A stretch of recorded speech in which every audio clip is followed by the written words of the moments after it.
No.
No.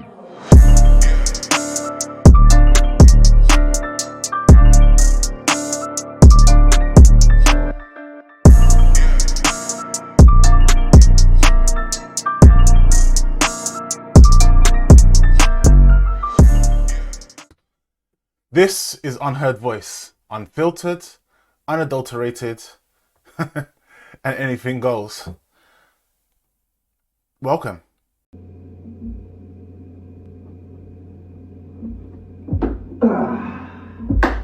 Omari, Big 21, London Hornets, Demi-God, you know the vibes, let's get it.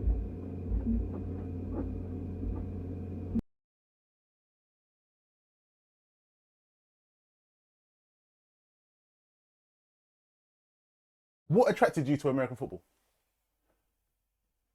A bad temper, man. Nah, to be honest, like, I always used to watch it at like 4 a.m. and like back when it was on Channel 4, man.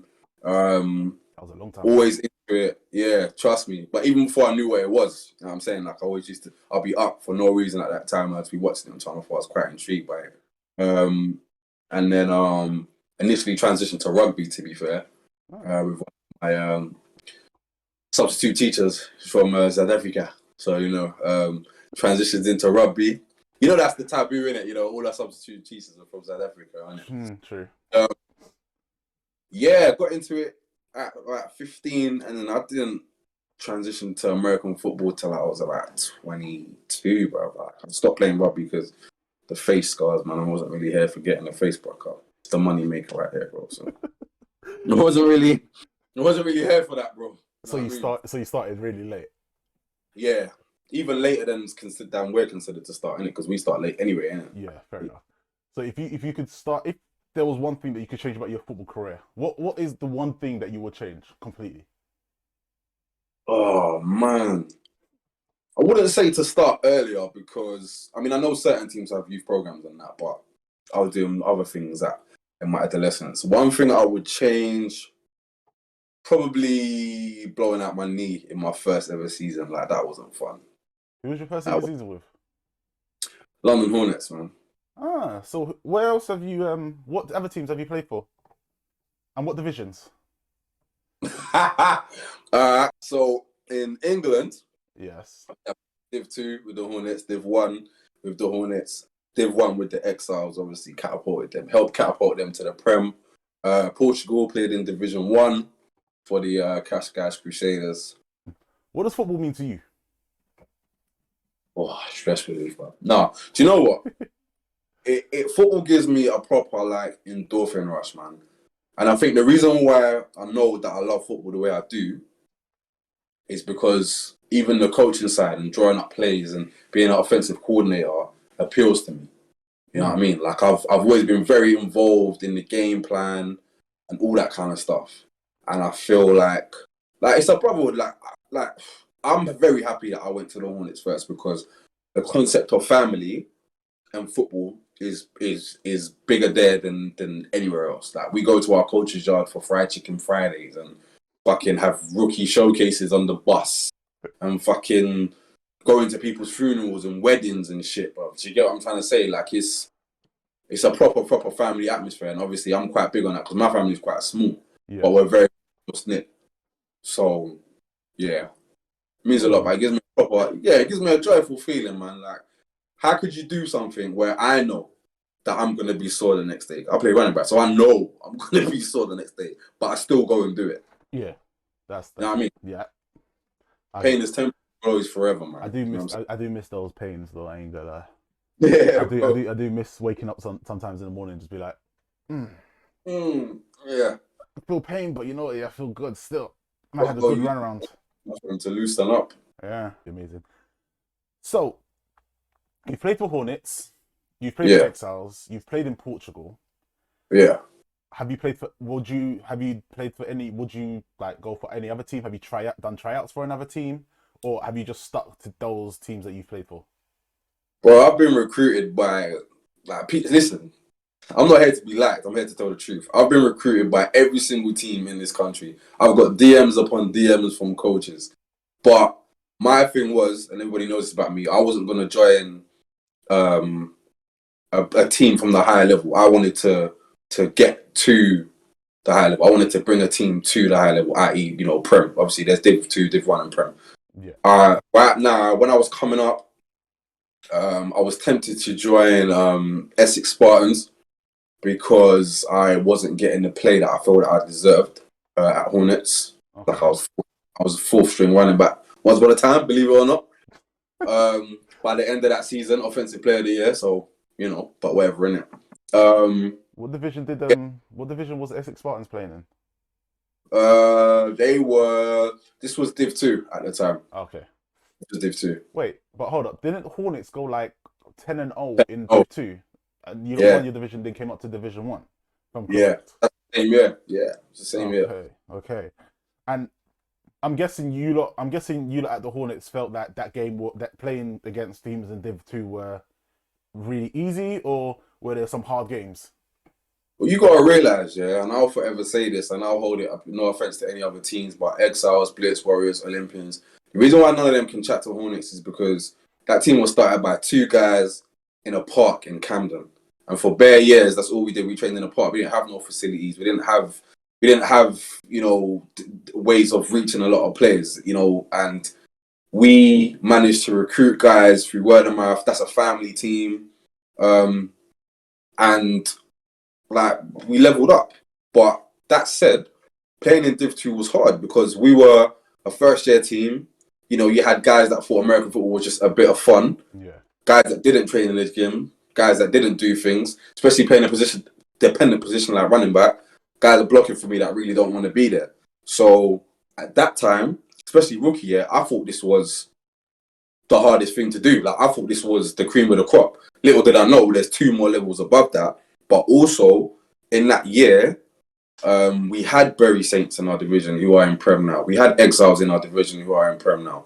And the next year we had Olympians in our division who are Prem now. So a lot of the teams must have had a fall from grace. So we was playing against those teams that had 20 to 30 year history. You get me? And big time youth programs and all that stuff. So they've got an influx of players. Meanwhile, we're a bunch of misfits that train in Regent's Park and we're giving it to these people. You know what I'm saying? Because everybody knows when they play the Hornets, they remember that game. No one's going to say they played the London Hornets and they didn't remember that game. You feel me? Yeah, that's true. That's true. I can. No team can ever, even though I left them, and at a time, no team can ever. They can't. I can attest to that. You lot were a very tough team to play in Div 1, I have to admit, when the Olympians obviously went down. It was a difficult game, but my team obviously got promoted that year, so we got back to the division that we belonged in. That was the Prem. Cool. We split games. It's cool, man. Games. It was a split game, and it was actually pretty interesting. So Exiles play in Baffa, as we all know. So Hornets, obviously, everyone in England plays in Baffa. Yeah. What would you say are the differences between Portugal and England, the England game? What would you say the big differences are? Structure, funding. I would say there was a lot more international players in Portugal because obviously the army have their air bases and stuff. But as we know, there's teams in England that have army bases near them. Like Bury Saints and Cambridge Cats and stuff, and they just have an influx of ex-Division 2 or ex-Division 1 players. But the structure overall and the community support, man. Like I was playing in front of almost 6,000 people, bro. You're not gonna get that over here. You know what I mean? So 6,000. yeah, bro. That was the max capacity that I ever played in front of, compared to like what 80 over here. And how did you sort of perform over there? Did you feel the pressure, or did you You know rise what? to the occasion? Do you know what? Because the training was so intense and structured and stuff, it was because when I play, I don't see nothing, man. I don't see the sideline. You know what I'm saying? I don't hear the crowd and all that kind of stuff. I'm not someone that feeds off of that. You got to be, especially playing running back, bro. You got too much going on around you. Yeah. So the first ever game there, I was nervous because obviously the plays are being called in Portuguese, isn't it? Oh, Do you know what I mean? snap. So, but the QB spoke good English, so he would kind of like just let me know what's what. But even sponsorship over there, like their teams are sponsored. We were sponsored by like Dunkin' Donuts and Burger King and shit. You know what I'm saying? It's not the best food to be having, but the support, just the support is the biggest difference, I would say, for sure.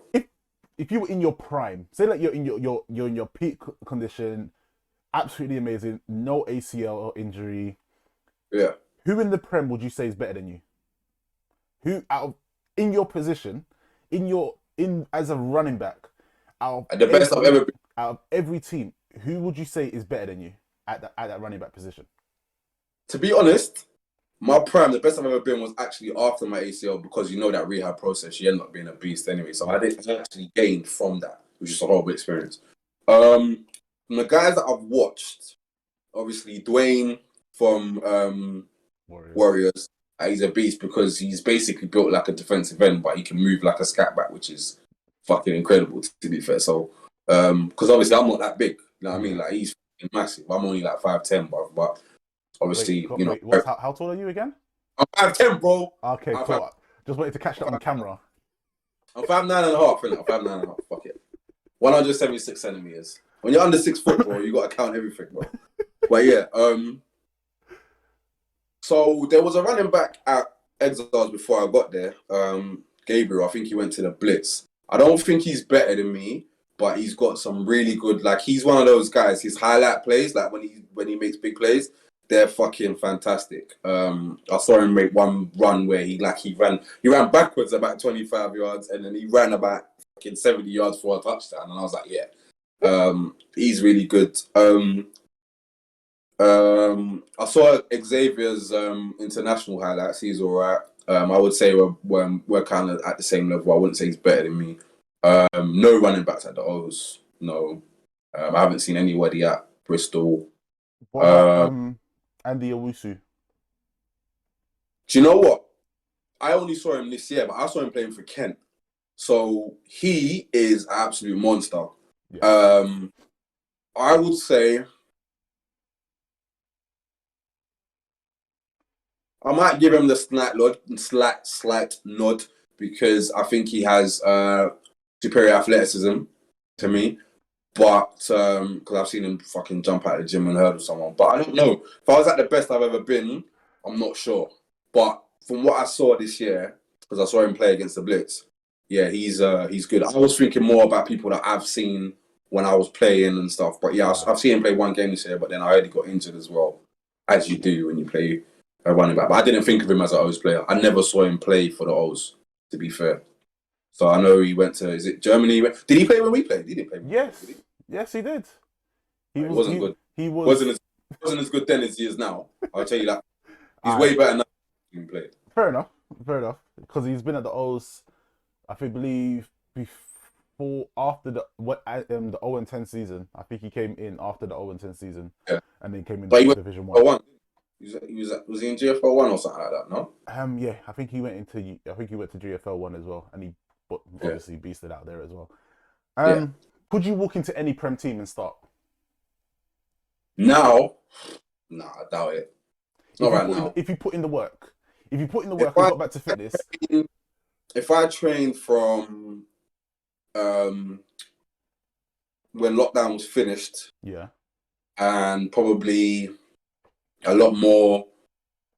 Not the first lockdown, you know, like when we proper came out, sort of thing. Like so, just before the season starts. So if I didn't play in the season gone, and just dedicated myself to training, sort of like I did 2019 when I came back, because I was ready to come back 2020, but then obviously lockdown happened.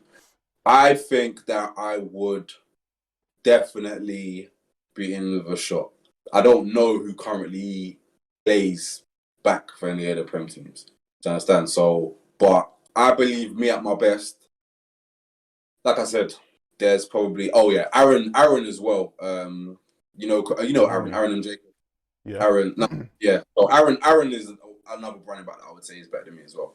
But aside from them, who they're not at teams now, I would definitely say if I dedicated myself to training, I'd be in with a big time shot.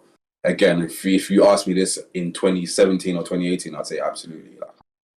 Because until you tell me that I'm not a starter, I am. Simple as that. But then, do you get given a fair chance? That's the other thing. And that's another reason why them Prem teams wasn't appealing to me. I forgot to mention that because the politicking, I'm not really here for it. Because you see me, I can't hold my mouth, you know. I'm paying to play ball. Remember that. It's not like when I was abroad and you're paying me. So it's like, I'm already not starting today. Fine, that's all right. You're sending me my money at the end of the week. Yeah. I'm paying to play ball. So because you got a favourite, like it's not going to fly with me. You understand what I'm trying to say? As long as it's fair, all I care about is being fair. And this is coming from someone that worked their way up from being fourth string, bro. So I understand putting in the work. All right.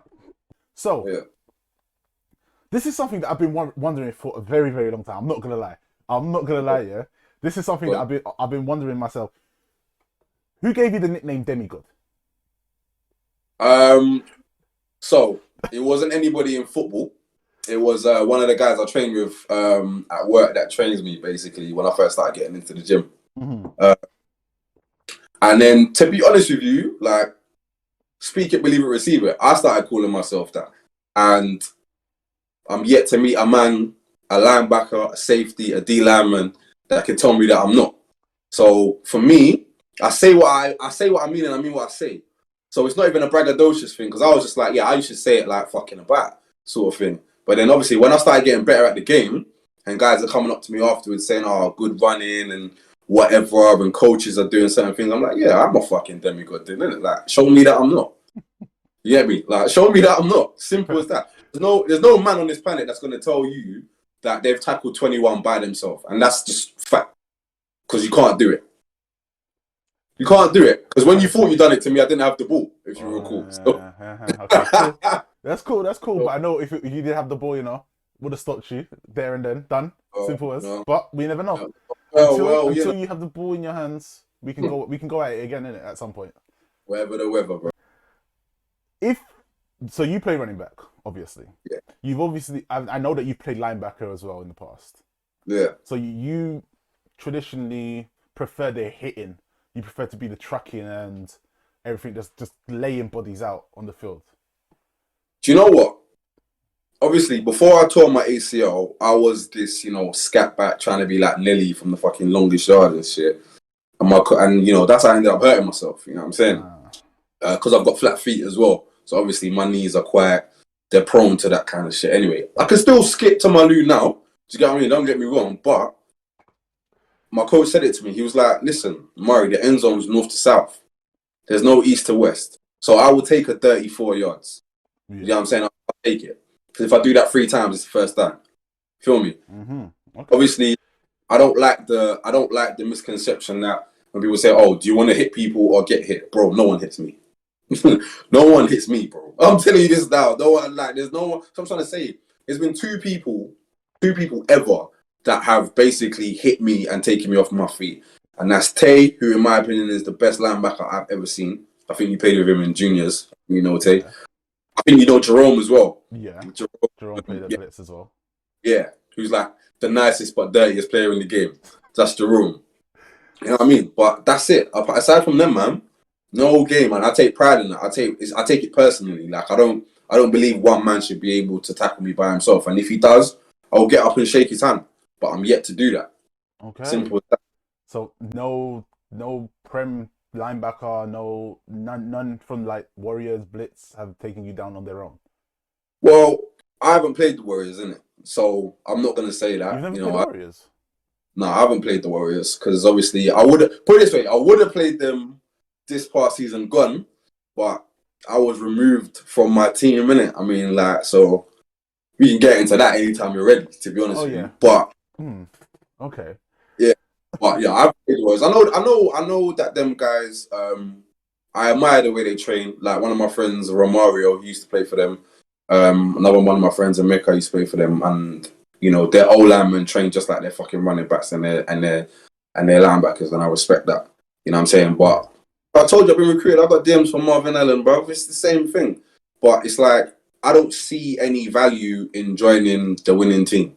Like, I'm not Kevin Durant. I'm not going to tip the balance of power in the Warriors' favor because the Warriors already have the balance of power in their favor. Do you get what I'm saying? Okay. That's not intriguing to me. So, well, yeah. Okay. Fair enough. So, you played for Hornets, so obviously you've won a championship with the Hornets, right? Yeah. Mm-hmm. Do you feel that not winning a championship in Div 1 or trying not to win probably not winning a championship in Prem, unless you obviously go to any particular team that's really built to go, do you feel that you miss out on that experience of winning a Prem division or just doing that as a whole? Listen, it would be nice to go to Leeds, bruv, and win a championship. I don't know why the finals in Leeds. It's not in Leeds anymore. It's in White Hart Lane. Yeah, now I'm saying New River's where we actually played for a season as well. Alright, so everyone that I know that's got a Brit Bowl championship played for an inferior team, joined the Warriors and won a chip. That's not for me. Understand? You're not a band. I'm the Slay the Beast kind of guy. Okay. And if that means I meet them in the final every fucking year, like Manchester or Tamworth or whoever, I think Tamworth have beaten them once or twice. But my point is, if I've got to meet them in the final and lose, then I can hold my head up. I'm not gonna that's basically you coming into my fridge and like drinking my super malt, bro. And then I'm offering it to you the next time you come to my house. You understand? I'm not doing that, bro. It's not for me. It's just not for me, bro. Everybody that I know, literally, because I don't really know too many of the Warriors players. Yeah. Understand? But Trey, Micah, Dean, Marlon, I think those are the only ones I really know. No offense to them, because I love them, man. But they went and joined the team. You understand? Now, I get it, because some of them became starters, so I can respect that. But there's nothing to say that they wouldn't have won the chip that year like they did the year before. You get me? So yeah, I get that. But yeah, it's like, listen, when we got to the final with Exiles and we went to Leeds and obviously we ended up losing ultimately to Leicester, but it was nice. Like, it was a nice experience. Would have been nice to hold up the trophy, but the whole day in itself was nice. But that feels earned to me. You understand? That off season, I could have joined Blitz. I could have joined O's. I could have joined Warriors because all their coaches were in my DMs. Okay. You understand? Aside from Blitz, actually, it was more players from Blitz, to be fair. But Neo, God rest his soul, you know what I'm saying? Yes. And Marvin Allen were in my DMs, but I was like, nah, like, I'm thinking of leaving my current team, but I'm going to go to a team that's on that level, and I'm going to do it that way. So why did you leave the Hornets? To go I wasn't a fan of... so, the season when we first met, the 2017 season, the offensive coordinator that we had, Coach Ramos, he was about the players and not the system. He had his system, he had his high school playbook that he used, but he tailored things to us. And you gotta realize, bro, like, I'm someone that's come from being full string. I'm someone that's come from getting 2 rushes a game to being, one of the franchise backs, because, it's a dual back set, but one of the franchise backs, or being on the field 90% of the time, including specials. Yeah. Ramos, he used me in his system in a really good way because he used to run power plays, trap plays. It was like power football. You know what I mean? And I really enjoyed that. We went 6-4 because we weren't ready. A lot of people weren't ready. In order to play power football, you need big boys in the trenches, and we had a bit of a finesse line. But then we had a new OC come in because Ramos left, and this guy was just trying to do the fucking most, bro. He was trying to do Philly specials and all kind of bullshit, bro. And I was just like, this ain't for me. And I was like, I'm not gonna throw my dummy out, but I'm not gonna put my body on the line in a system that I don't enjoy. However, that whole off season, I was getting messages on Facebook from David Pester, from who's the chairman or CAC or whatever he is, of the Kent Exiles. So I was just thinking, boy, I remember playing these lot. They gave us a tough game. I know they got a big squad. I know they got a decent history. I know they got people that are committed to the game or whatever. So exchanged a few messages back and forth on Facebook. Said, look, can I come down for a training session? And he was like, oh, he added their head coach, John Moore, into the chat. And he was like, yeah, our linemen, our offensive linemen and defensive linemen are at our home ground, like flipping tires and shit. It's like, fuck it, that's a bit of me, like, do you know what I'm saying? I was like, yeah, like, that's a bit of me. So I asked him, I was like, oh, can I come down and do that? And he asked the O-line coach, you know, I think he was at Olympians, Sean something, I forgot his name. Big, chubby black guy, he's quite well spoken. He used to play on the Olympians teams in the 90s. Forgot his name. You know what I'm talking. If I was to show you, you know who I'm talking about. But anyway, went down there, did the strength and conditioning and shit, and I was like, do you know what? Because at that time, you know, there was times I'd go down to Hornets training and there'd be like fucking 9 people there, bro, and I'd just be, this is fucking bullshit, man. You know what I mean? Especially, but it's not basketball, bro. You can't fucking play by yourself. Do you get what I mean? And I just saw like 30 people minimum at training every day, which is still not even a whole squad or whatever, but 30 people turn to 40, turn to 50. I was like, do you know what? Well, sometimes birds got to leave the nest or the bees got to leave the nest, whatever you want to call it, and it happens, isn't it? And I spoke to my coach, I was like, look, the main reason I don't feel guys are as committed and I don't like the offensive scheme. Like, I just wasn't a fan of his offensive scheme. Credit to them, they did have a good season. But they ended up losing to Solent. But yeah, then I joined the Exiles in that off season, and it was a good time to join them because it was James Cook's first year starting, so they was doing a kind of revamp, you know, a revamped version of themselves. That's the main reason why I saw the sun in my eye. That's the main reason why I joined the Kent Exiles. To be fair, you know. So you wouldn't say that you're afraid to play at the highest level in Britball. So, well, respectfully to everybody that plays in the Prem, I've played at a level higher than the Prem, so I don't really. So the Portugal League is full of Div 1, former Div 1 and Div 2 college athletes. Now, let's not any of us kid ourselves. There's probably a select 1% of guys that are born over here that qualify for that. And obviously they got chosen to do the NFL thing the other day, whatever that thing was. Yeah.